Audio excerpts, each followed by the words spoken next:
লোডিস সবাইকে নমস্কার। সালা পড়েই যাচ্ছিলাম, ছাদে এসেছিলাম জিনিসটুকু দিতে। সকালের ব্রেকফাস্টে ছিল বাসি রুটির কর্নফ্লেক্স, সেটাই হালকা করে খেয়ে নিলাম।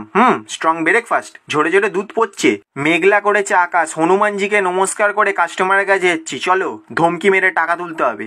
সাবওয়ে দিয়ে বেরোলাম, রোদ্দুর উঠে গেছে। ওয়েদার নাকি মেয়েদের মন বারবার পাল্টে যাচ্ছে। আচ্ছা বলো তো এখানে কটা গরু আছে? একটা, দুটো, তিনটে, চারটে? চারটে আছে গরু দাদা। ভুল, 5 নম্বর গরুটা তো সাইকেল চালাচ্ছে। হঠাৎ করে খ্যাঁচ উঠলো, মাঝ রাস্তায় সাইকেল থামিয়ে সেলিব্রেশন করতে করতে বাজে কাজ করে নিলাম। বড়বাজার যাওয়ার জন্য রেডি, মাত্র 2000 টাকা নিয়ে যেতে হবে। পুঁজি শেষ হয়ে গেছে কাকা। গন্তব্যস্থলে পৌঁছে গেলাম, ঘামতে দেখেছি তবু তোমাকে থামতে দেখিনি। এগিয়ে চললাম বড়বাজার দিকে, বৃষ্টিতে ভিজে ভিজে ঢুকে পড়লাম। পেছন থেকে একটা ভিলেন চলে এলো কোদ দিয়ে।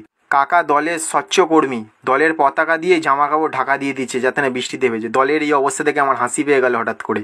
বড়বাজারে 76-এর মন্বন্তর আজ প্রথমবার দেখলাম। আর একটু বৃষ্টি হলে লাড্ডু ফাড্ডুগুলো হয়তো মায়ের ভোগে চলে যেত। বাসে উঠে বললাম, একটা গেরুয়া পাইপ নিয়েছি, 1 বস্তা মাল নিয়েছি, 10 টাকার কয়েন নিয়ে রেডি কন্ট্রাক্টরের মোকাবিলা করতে। আসো বাবা, এ নাও 10 টাকা, মালের ভাড়া দিই না। সঙ্গে সঙ্গে আমাকে পাসপোর্ট দিল, আটকে গেল। পেছন দিয়ে একজন গজনী কাকু উঠলো। কি গো গজনী কাকু, কি খবর তোমার? Goat the passport bitches, let's go to home and doing some fucking workout. বাড়ি এসে পুশআপের পজিশন নিলাম, 69 পজিশনের জায়গায় নিয়ে ঘাপাঘাপ 30 খানার মতো মেরে দিলাম। ও হয়ে গেছে, তাতা থই থই, তাতা থই থই। দুপুরের মিড ডে মিলে ছিল আনলিমিটেড ভাত, আনলিমিটেড কাঁচকলার ফালতু ঝোল, 1 বাটি জয় ইস্ট বেঙ্গল আর আমলকির আচার।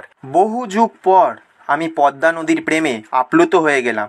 শ্যামবাজার মোড়ে চলে এলাম। এখানে একগুচ্ছ লোক জড়ো হয়েছে, কিন্তু কেন জড়ো হয়েছে তার উত্তর আমার কাছে ছিল না, কারণ আমি নেশায় থাকি অর্ধেক সময়।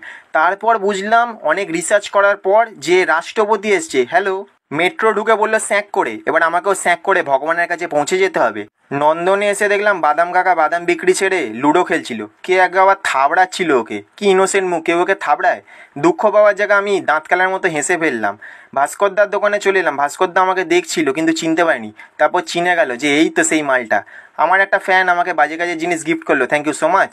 পাড়ায় চলে এলাম একটা ঝাঁটের ছাতা নিয়ে, যেটা আমার ভাগ্যের মতো। প্রেম হয়ে যাচ্ছে, প্রেমিকা পালিয়ে যাচ্ছে, দোকানদার ভালো পেমেন্ট দিচ্ছে, তারপর ঝুলিয়ে দিচ্ছে। আজকের জন্য টাটা। রঙিন রঙিন এই জীবন,